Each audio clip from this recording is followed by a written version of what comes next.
άλλη εκπομπή για μια καλύτερη ζωή. Βεβαίως. Θα μάθεις τώρα λεπτομέρειες για τη χρόνια αιχμωρίτιδα. Είχες ταλαιπωρηθεί ποτέ με αιχμωρίτιδες? Όχι, ευτυχώς αυτό δεν το είχα.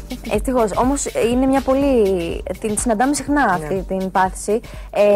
Θα μας μιλήσει σε ένα βίντεο που έχουμε ετοιμάσει ο κύριος Λουκάς Πρέζας. Είναι οριλάς στην Ευρωκλινική Αθηνών και θα μας λύσει όλες μας τις απορίες. Η χρόνια αιχμωρίτιδα είναι ένα από τα πολύ συνηθισμένα νοσήματα που αντιμετωπίζει ο otolaryngologos.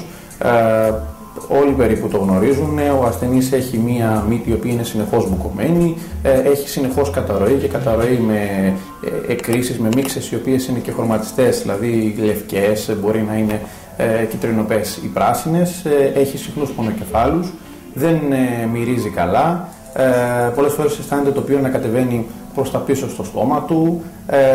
Επίσης μπορεί να νιώθει ότι έχει πολύ κακή ποιότητα ύπνου, μπορεί να έχει συχνά βήχα και μπορεί να έχει και κακή αναπνοή.